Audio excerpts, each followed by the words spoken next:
Rabiul Awwal, mwezi wa mfunguo 6. Ni mwezi mtukufu kwa sababu ni mwezi aliozaliwa mbora wa viumbe mtume wetu Muhammadin sallallahu alayhi wasallam. Katika idadi ya miezi mine iliyotajwa ndani ya Qur'ani kwamba hakika idadi ya miezi ni 12 mbele ya Mwenyezi Mungu tangu siku aliumba mbingu na ardhi, na ndani yake mna mine mitukufu, ikatajwa kwamba ni Rajab, Dhulqaada kwa maana mfungo pili, Dhulhijja kwa maana mfungo 3, na Muharram mfungo 4. Lakini huwezi kuutoa utukufu wa mwezi huu wa mfunguo 6 kwa sababu ni mwezi aliozaliwa mtume wetu Muhammad sallallahu alaihi wasallam. Kama vile vile huwezi kuutoa mwezi wa Ramadhani kwamba ni katika miezi mitukufu kwa sababu ni mwezi ambao imeteremshwa Qur'an takatifu. Kwa ndugu zangu Waislamu, tunakumbushana kwamba tumo katika mwezi kati ya miezi mitukufu, mwezi wa Rabiul Awwal. Ndugu zangu Waislamu wamo katika maandalizi makubwa kwa ajili ya kuutumia mwezi huu vizuri, kuweza kumtukuza, kumsalia na kumtakia rehema mtume Muhammadin sallallahu alayhi wasallam. Kwa hivyo itakuwa ni faida kubwa kwetu hasa katika mwezi huu kukithirisha sana kumsalia na kumtakia rehema mtume Muhammadin sallallahu alaihi wasallam, kama ambavyo ilikuwa tumekithirisha sana kuisoma Qur'ani katika mwezi mtukufu wa Ramadhani. Kwa hivyo ni mwezi wetu ndugu zangu Waislamu. Tunaelewa kuna maandalizi makubwa yanafanyika, tukiacha yale maulidi ya kitaifa ule usiku wa kuamkia mwezi wa 12 mfunguo 6. Lakini tunajua vile vile kuna maulid yanasomwa kimsikiti au kimisikiti. Kuna maulid yatasomwa kivijiji. Kuna maulid yatasomwa na familia mbalimbali. Hivi ndivyo kuthibitisha mapenzi yetu kwa mtume wetu Muhammad sallallahu alaihi wasallam. Kwa hivyo tunahimizana, huu ni mwezi wa kumsalia na kumtakia rehema, amani mtume sallallahu alaihi wasallam. Kila unapopata nafasi, Allahumma salli ala Muhammad ya Rabbi salli alaihi wasallam. Kila unapopata nafasi, Allahumma salli ala Muhammad wa ala ali Muhammad kama sallaita ala Ibrahim wa ala ali Ibrahim wa barik, mpaka mwisho. Faida kubwa ambayo tutaipata katika kuhudhuria katika hafla hizi za maulidi ya mtume sallallahu alaihi wasallam, tutapata kujifunza juu ya sira na tarehe ya mtume wetu Muhammad sallallahu alaihi wasallam.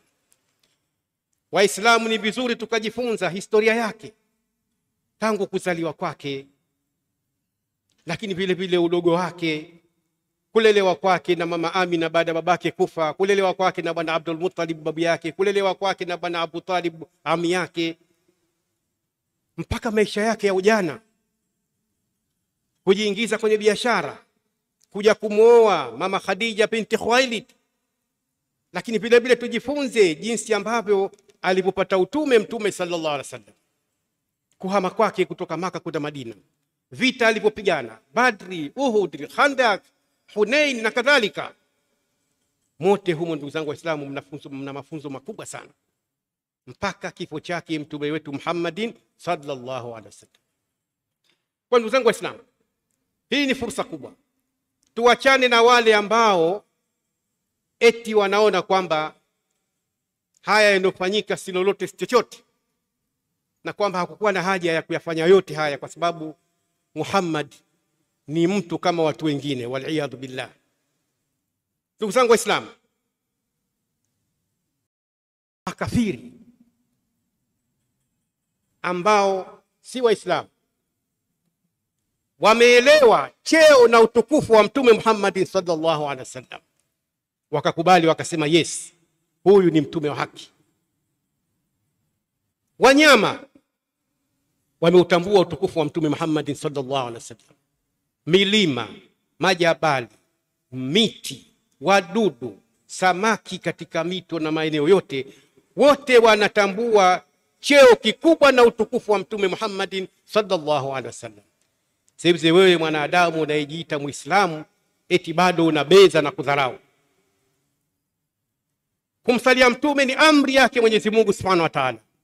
Tena Mwenyezi Mungu anaanza kujisifu yeye kwamba inna Allaha wa malaikatahu yusalluna ala nabi. Hakika ya Mwenyezi Mungu na mtume wake basi hao wanamsalia mtume na kumtakia rehema. Sasa Mungu anatoa amri, ikiwa mimi na malaika tumefanya ya ayyuhalladhina amanu sallu alayhi wa sallimu taslima, basi kama kweli muamini msalieni na kumtakia rehema mtume Muhammad sallallahu alaihi wasallam. Waislamu tumsalieni mtume. Kwa hivyo huu ndio mwezi mwafaka wa kuzipata sababu hizi ambazo tunaamini kwamba zinaendelea katika mfungo 6, zitaendelea pengine mfungo 7, mfungo 8, muda mrefu sana tutakuwa nayo. Kwa hivyo wale ambao wanakasirika ndio kwanza maulid yanazidi kuenea na kupendwa. Kizazi chetu tukifundishe mapenzi ya mtume sallallahu alaihi wasallam, isije ikapotea hii. Umekuweka mkataba wa amani wa Hudaybiyah, sulhu ya Hudaybiyah. Aliona ni fursa kupeleka baadhi ya masahaba zake kwenda kupeleka barua kwa wafalme mbalimbali duniani kutangaza Uislamu.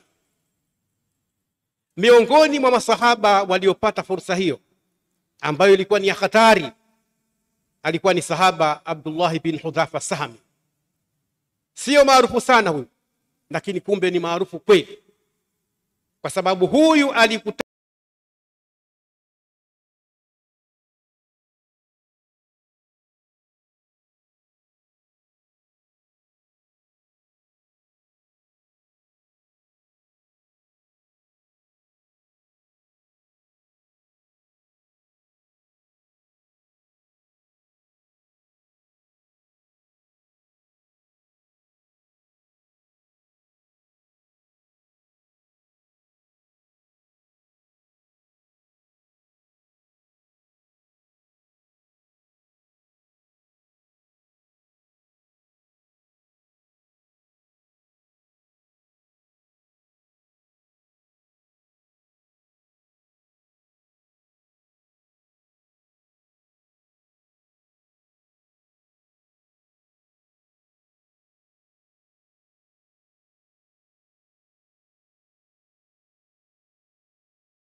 na wale masuperpower wawili kwa wakati huo. Huu mwaka wa 6 alipewa barua kuipeleka kwa mfalme Kisra Ibaruiz, mfalme wa Persia, mfalme wa Fursi. Lakini wakati wa Omar bin Khattab radhiyallahu ta'ala anhu, pia huyu Abdullah bin Hudhafa Sahami akapambana na shetani mwingine, yule mfalme Kaisar wa Warumi. Twende na huu mwaka wa 6 alipopeleka barua. Alipoifikisha barua kwa mfalme Kisra, wale wasaidizi wake wanamwambia tupe tukampe. Akasema la, ameniamrisha mtume wangu kwamba nimkabidhi mkononi, sio nimpe mtu mwingine. Wale wanasangaa. Kisra anasema mpeni hiyo barua alete. Akapewa barua, akaipokea. Barua inaanza bismillahir rahmanir rahim, min Muhammadin rasulillah. Hii barua kwa jina la Mwenyezi Mungu inatoka kwa Muhammad mjumbe wa Mwenyezi Mungu ila Kisra adhimu al-Fursi, Malik al-Fursi, inakwenda kwa huyu Kisra. Amma ba'd, salamun ala man ittada al-huda, salamun ala man ittaba al-huda, amani ni kwa yule ambaye atafuata uongofu. Barua ikawa na maneno mengine, mwisho anamwambia aslim tuslim, islim taslim, usilimu ili usalimike. Kisra anajawa na ghadhabu, anasema huyu nani huyu? Ayaktubu hadha wa huwa abdi, anaandika utumbo huu hali ya kuwa mimi huyu ni mtumwa wangu tu, nani anaweza kunichallenge mie? Akaichana barua ile kwa hasira kubwa, uso umemwiva. Anawaambia wasaidizi wake, mtoeni hapa mbele yangu huyu aloleta barua hii. Abdullah bin Hudhafa Sami anaondoshwa pale, anawekwa sehemu. watu wanangojea huyu bwana ghadhabu siondoke, atafanya nini? Huyu akaona hata nsisubiri, akapata nafasi, karukia farasi wake, kautoronya bio, anaitafuta Madina. Wale wanaambiwa haya, mleteni, yule yuko wapi? Wanakwenda kumwangalia, hayupo, shatoroka. Wakamfukuza, hawakumpata, kaingia Madina, yuko salama. Akaenda kwa Mtume sallallahu alaihi wasallam. Mtume anamwambia, naam, nipe majibu. Anasema, faqad mazzaka Kisra risalatak, Kisra bichana barua yako. Mtume anasema, ala, kaichana barua yangu? Mazzaka Allahu sultana, Mwenyezi Mungu na yeye atauchana ufalme wake. Hasira zake Kisra, anapeleka agizo kwa Bazan. Bazan alikuwa ni mwakilishi wake katika nchi ya Yemen. Anamwambia, peleka vijana wawili waliokuwa wanawaamini waende Madina, wakamchukue Muhammad, waniletee mimi. Hana adabu. Watu wawili wanatumwa na Bazan, wanakwenda mpaka Madina, kisa kirefu tunakikatakata. Wakafika mbele ya Mtume sallallahu alaihi wasallam, wanaambia, ya Muhammad, faqad arsalana sayyiduna Bazan, Muhammad sisi ametutuma bwana wetu Bazan, wa huwa qad amarahu Kisra, na huyo ameamrishwa na Kisra kwamba tukuchukue wewe tukupeleke kwake. Mtume akawaangalia sallallahu alaihi wasallam, anaambia, nendeni katika vipando vyenu, subirini, njooni kesho, tutakupeni habari. Utajiandaa kwenda, anaambia, nendeni, njooni kesho. Kesho yake ilipofika, wamekuja wale wana matumaini kwamba atamchukua Muhammad. Mtume sallallahu alaihi wasallam akawaambia maneno haya ya challenge. Anaambia, sikilizeni nyie, lan tulqiya malikakum Kisra ba'da al-yawm, hamtokutana tena na huyo mfalme wenu Kisra baada ya leo. Faqad sallata Allahu ibnahu Shirawaihi, Mwenyezi Mungu amemsalitisha mtoto wake mwenyewe anaitwa Shirawaihi. Waqad qatalahu, na Shirawaihi amemuua huyo Kisra, fi shahri kadha, mwezi kadha, wa makani kadha, pahala fulani, wa fi wakati kadha, na vile vile wakati fulani. Wale wanatizamana wajumbe, wanamwambia, ya Muhammad, atadiri madha taqul, wewe Muhammad unajua unachokisema hicho? Akamwambia, naam. Tena nakwambieni, mkikutana naye Kisra mwambieni, saufa yablughu dini, inna dini hadha saufa yablughu ma wasala ilayhi sultan, hii dini yangu ya Uislamu itavuka mipaka na kuingia mpaka huko ambapo dini yake imefika. Wale hawaamini, wanajua Kisra ni nani. Wanarudi kwa Bazan. Ndugu zangu Waislamu, waliporudi kwa Bazan, anawaona wako watupu. Yuko wapi Muhammad? Wanamwambia, ametuambia hivi. Bazan anashangaa, je, Muhammad amemtaja Shirawahi kwa jina lake? Naam. Na ametaja kwa jina kile kitongoji cha kula alipouawa huyo Kisra? Ambia, naam. Muhammad hajafika huko, kayajuaje haya yote?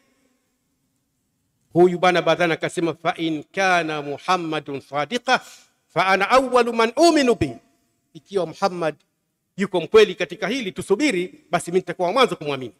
Baada ya siku chache, Kisra anatuma barua, anampelekea Bazan. Anambia Bazan, baada ya kuanzia leo uko chini ya utawala wangu mimi Shirawaihi. Huyo Kisra nimeshamua siku fulani, pahala fulani, tarehe kadha, wakati fulani, na kuanzia sasa uko chini ya utawala wangu mimi. Bazan alipokea barua ile anasema, naam, ashhadu an la ilaha illa Allah wa anna Muhammad rasulullah fa anna Muhammad sadiqa. Baada ya kumaliza shahada hizo anasema, hakika Muhammad ni mkweli.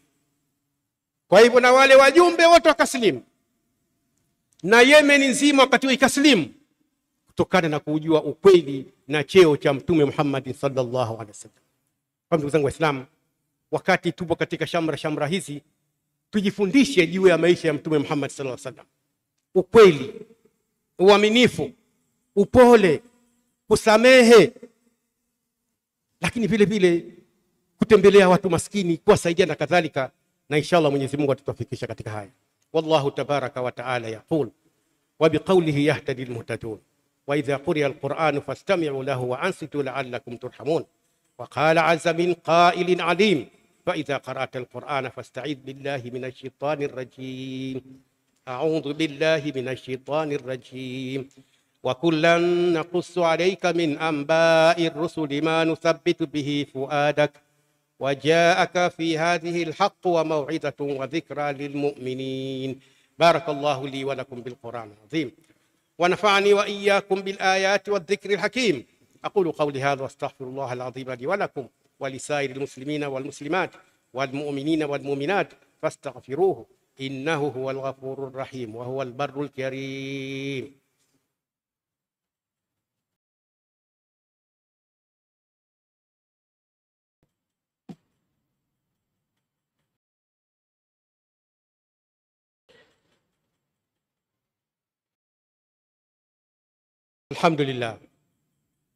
الحمد لله رب العالمين الرحمن الرحيم مالك يوم الدين وأشهد أن لا إله إلا الله وحده لا شريك له وهو ولي الصالحين وأشهد أن سيدنا محمدا عبده ورسوله أرسله الله رحمة للعالمين.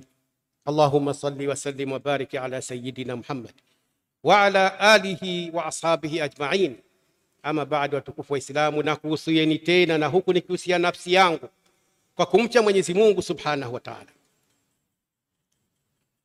Ndugu zangu Waislamu, tujifundishe tabia nzuri za Mtume Muhammad sallallahu alaihi wasallam, awe ndiyo modo yetu, kwa sababu Mwenyezi Mungu amesema laqad kana lakum fi rasulillahi uswatun hasana, hakika amekuwa kwenu Mtume Muhammad kwamba ni kigezo kizuri. Kwa hivyo tumuige yeye Mtume sallallahu alaihi wasallam.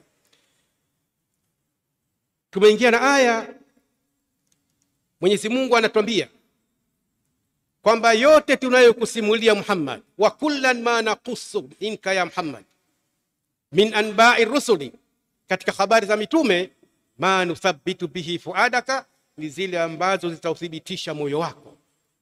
Wajaaka fi hadhihi alhaq, na itakujia wewe katika visa hivi haki tupu, wa mau'izatun, na mawaidha, wa dhikra lilmu'minin, na ukumbusho kwa Waislamu.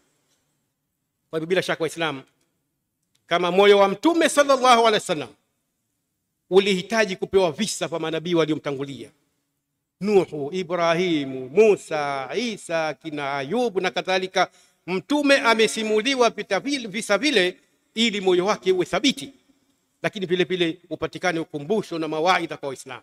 Kwa hivyo ndio maana na sisi katika hutuba nyingi tunapenda kutoa visa, kwa sababu nyoyo zetu zipate kuwa thabiti. Mtume sallallahu alaihi wasallam,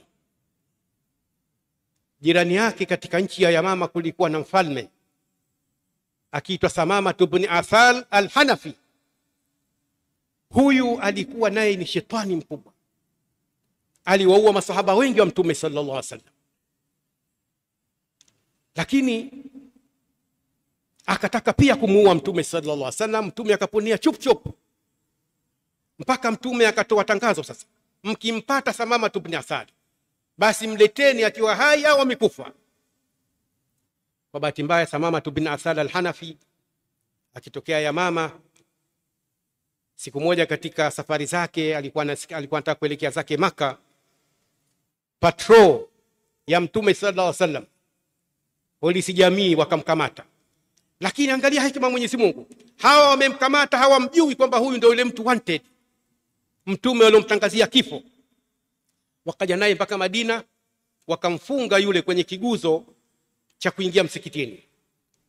Wakati Mtume sallallahu alaihi wasallam anakwenda zake msikitini, anamkuta Samama pale amefungwa. Hawa hawamjui, yeye Mtume kishamjua.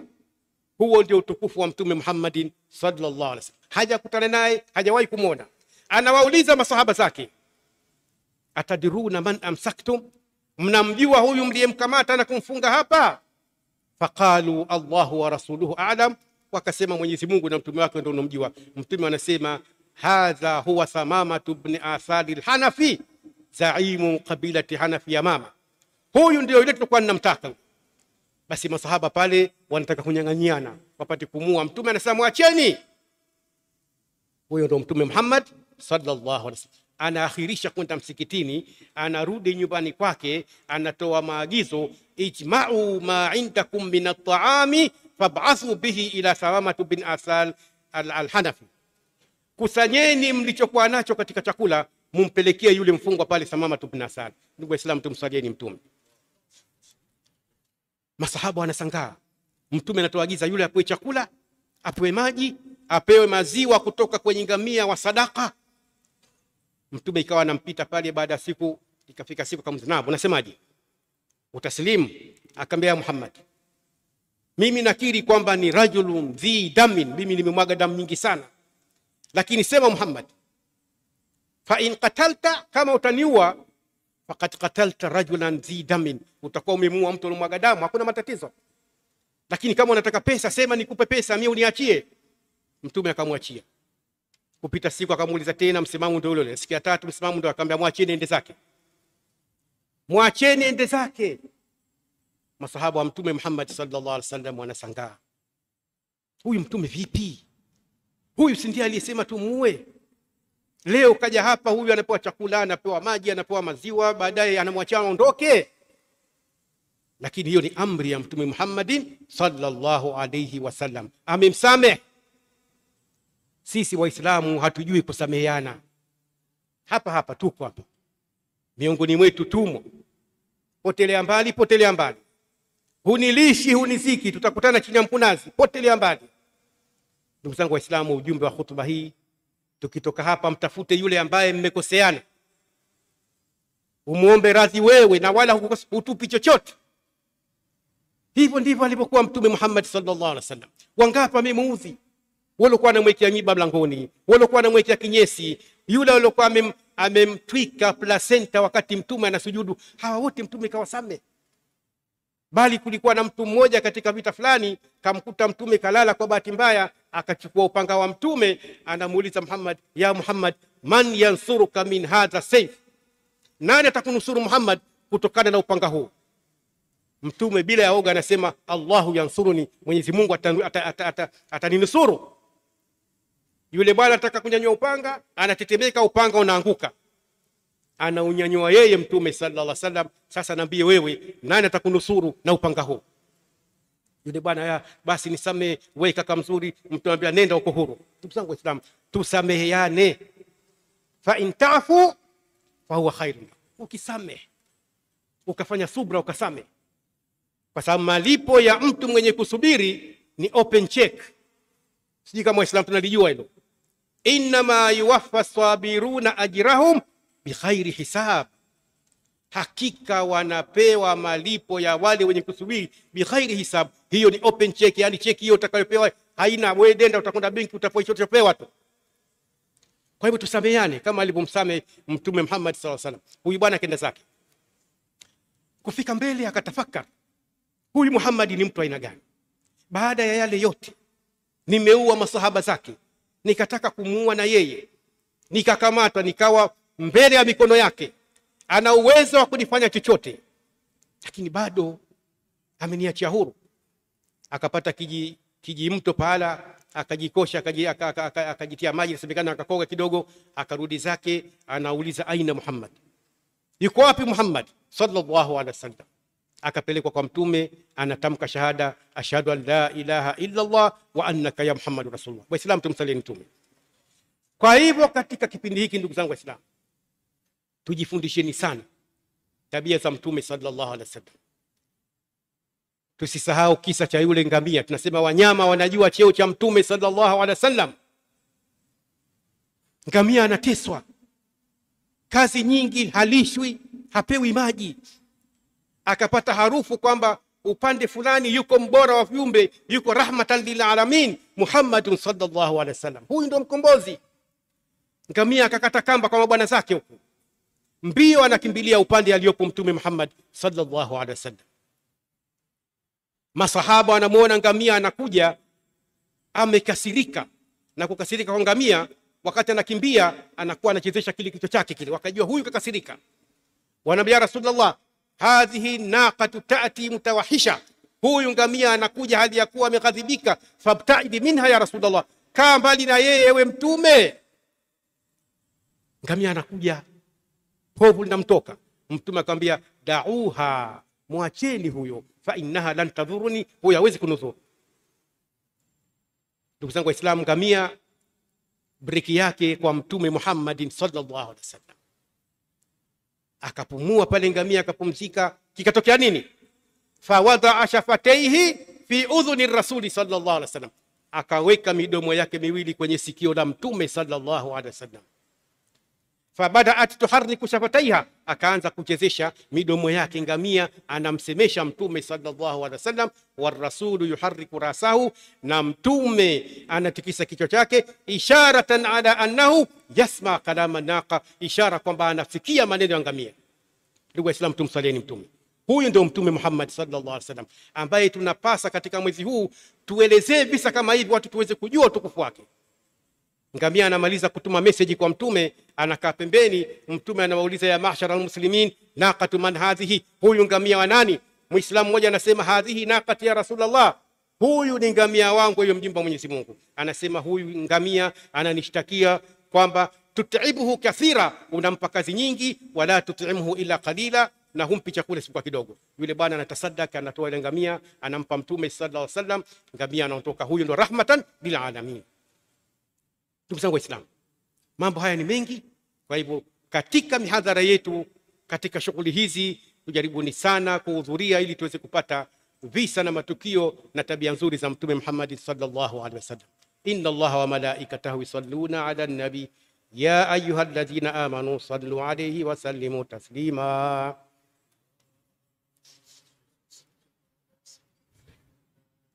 اللهم صل وسلم وبارك على سيدنا محمد وعلى آل سيدنا محمد، وارض اللهم عن أبي بكر الصديق التقي، وعمر الفاروق النقي، وعثمان ذي النورين الزكي، وعلي الوفي الرضي، وعن ستة الباقين. اللهم واصلح ولاة مسلمين، خصوصا منهم الرئيس سنجبار الحاج دكتور حسين علي حسن مويني، اللهم وفقه من العدل وجنبه الجور والظلم والفسوق والعصيان، إنك على كل شيء قدير. اللهم أعز الإسلام والمسلمين، وأذل الشرك والمشركين، ودمر أعداء الدين برحمتك يا أرحم الراحمين.